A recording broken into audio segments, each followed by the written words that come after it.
The 75th verse of the Tao Te Ching.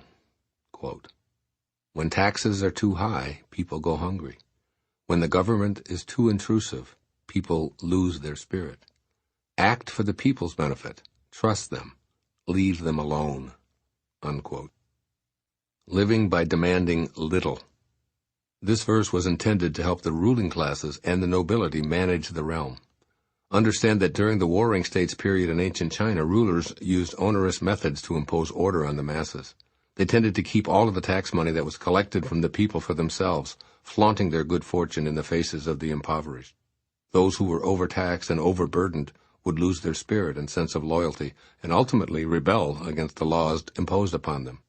This book that you're listening to right now isn't intended as a social commentary to enlighten political leaders who take advantage of their positions, although I'd certainly invite any of them to take heed of Lao Tzu's advice.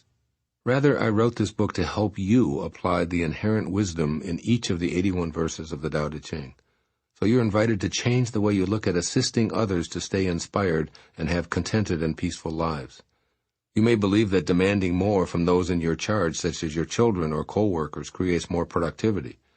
But Lao Tzu suggests the opposite is true. Demand little, he advises, and even leave people alone as much as possible.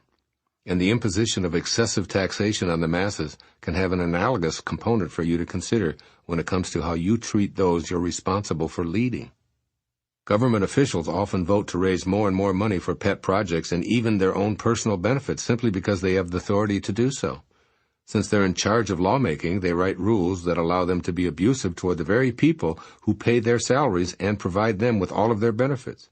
In virtually all cases, those who are being taxed to provide luxurious lifestyle perks receive far less in the way of benefits than those who are the recipients of that tax. In other words, the rule makers and others in power are using their positions to take advantage of ordinary people. When this becomes too prevalent, those ordinary people become restless and disruptive. With scant respect for authority, as Lao Tzu puts it, people lose their spirit. Rather than demanding more because you're older, bigger, richer, or more powerful, leave those you're in charge of alone whenever feasible, trusting in their inherent wisdom to do the right thing. Overbearing, taxing authorities create rebellion and chaos, and you'll create the same unless you check your inclinations to reverse yourself by being less demanding instead of more. I've practiced this approach to leadership my entire adult life by keeping the number of people who work for me and require my supervision to an absolute minimum. My demands on my manager, secretary, all-purpose assistant are few and far between, and she's been my sole employee for 3 decades. I allow her to negotiate contracts, to make all arrangements for speaking events, and to manage my very large business with an absence of demands from me. I don't tell her what time to come to work, what to wear, or how to talk to people, and my reward for being a boss with minimal demands is someone who's fiercely loyal, who can be depended on to do the right thing, who loves her job, and who is indispensable to me.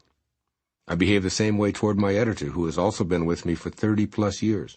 I write from my heart, allowing the words to flow onto the page, and then I send it to her. I trust this woman implicitly and allow her to do whatever she incarnated to do with no demands from me. My reward for being non-intrusive is to have my books beautifully and professionally polished. My editor and I also enjoy a loving, peaceful relationship, with both of us content and proud of the work we were destined to produce. While what I'm describing may seem impossible to you, it can absolutely be attained when you trust in the Tao to manage all of the details of both your professional and personal life. The following is what Lao Tzu urges you to take from this 75th verse of the Tao Te Ching, which was originally intended for leaders of countries, but is applicable to everyone in a supervisory or parental role.